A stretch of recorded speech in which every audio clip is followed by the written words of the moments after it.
ধৈর্য তো অনেক ধরলাম, কি লাভটা হয়েছে? ধৈর্য তো অনেক ধরলাম, কি আমার উপকার হয়েছে?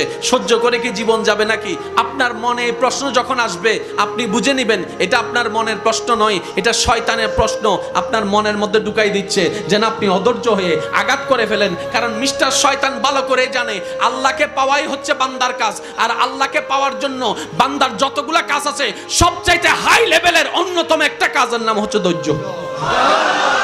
তো ধৈর্য দিলে তো আরো আপনাকে কাছে টেনে নিবে, ইতে তো ফেটরার। সেজন্য ও চায় না কেউ ধৈর্য ধরুক, সেজন্য বলে যে বহুত ধৈর্যস্ত আর কি ধরিবি। শয়তানের বলাটাকে আমরা মনে করি আমাদের মনের বলা, এটা আসলে বুঝতে হবে কোনটা আমাদের মনের বলা, কোনটা শয়তানের বলা।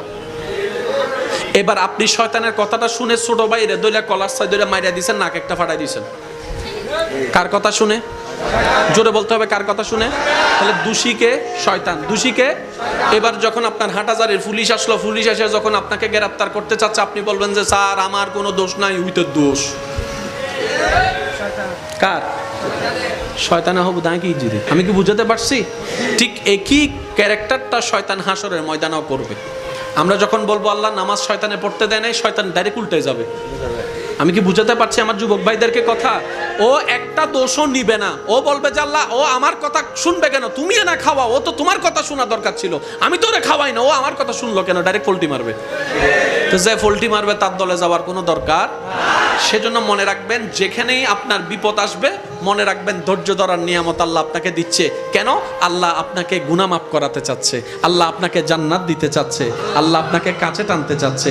মনে রাখবেন, যাকে রব ভালোবাসে বেশি তাকে কষ্ট দেয় বেশি, যাকে রব ভালোবাসতে চাই বেশি মুসিবতে ফেলে বেশি। আল্লাহ তুমি ভালোবাসলে কষ্ট দাও কেন? তুমি ভালোবাসলে মুসিবত দাও কেন? তুমি ভালোবাসলে ক্ষুধার যন্ত্রণাটা কেন হবে? তুমি ভালোবাসলে আল্লাহ তৃষ্ণার যন্ত্রণা কেন হবে? তুমি না রাজ্জাক, তুমি তো সবকিছু রিজিক দাতা, তাহলে তোমাকে ভালোবেসে তুমি আমাকে ভালোবাসলে কেন আমার ক্ষুধার যন্ত্রণা, কেন আমার তৃষ্ণার যন্ত্রণা? রব্বে কারীম বলে আমি চাই না সাময়িক এই 2 দিনের খাবার খেয়ে আমার ভালোবাসার বান্দাটা বেঁচে থাকুক, আমি চাই তো তোরে জান্নাতের ফল খাওয়াতে। এবার বলেন ধৈর্য কখন ধরে? বিপদ যখন আসে।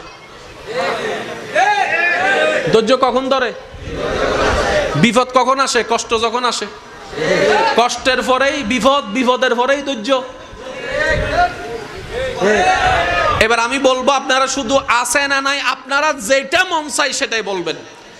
এজিদ বাহিনীর কাছে ফানির কষ্ট আছে।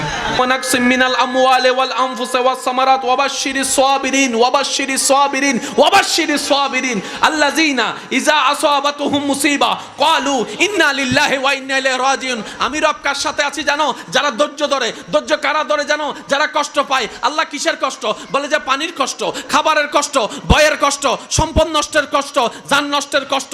এই কষ্ট পাওয়ার পরও আল্লাহ আমি কিভাবে বুঝবো তুমি কার সাথে আছো? বলে যে যাদের ভিতরে দেখবা হাজার কষ্ট আসার পরে আমি আল্লাহর প্রতি কোনো আপত্তি জানাই নাই, আফসোস জানাই নাই, বিরক্তি দেখায় নাই, কষ্ট দেখায় নাই, প্রতিবারেই বলেছে আলহামদুলিল্লাহ, আল্লাহ তুমি যা করে খুশি, আমরা সেটা পেয়ে খুশি। বলেন না সুবহানাল্লাহ। রব চায় বান্দা কিছু একটা কর, অল্প করে হইলেও কর, আমার জন্য কর। বুঝে বুঝে বলেন না সুবহানাল্লাহ। বান্দা কিছু একটা কর, অল্প করে হলেও কর, আমাকে খুশি করার জন্য কর। ওই করাটা এমন ভাবে কর যে করাটা দেখে আমি মালিক খুশি হয়ে তোর সারা জীবনের গুনাহকে মাফ করে দিতে পারি। আর আমি যদি মাফ করে দিই তোকে জাহান্নামে নেওয়ার ক্ষমতার কারণে জান্নাত তোর হয়ে যাবে। ওয়াকিয়া সবারই জানা, মুসা নবীর একজন পাপী উম্মত মরণের আগে শুধু কুকুরকে পানি খাওয়াইছে। তো মুসা নবীর উম্মতের জন্য যদি রব এত দয়াবান হয়, আমরা তো আল্লাহর হাবিবুল্লাহ নবীর উম্মত, আমাদের জন্য আল্লাহর দয়া আরো বেশি। কথা বলেন ঠিক কিনা?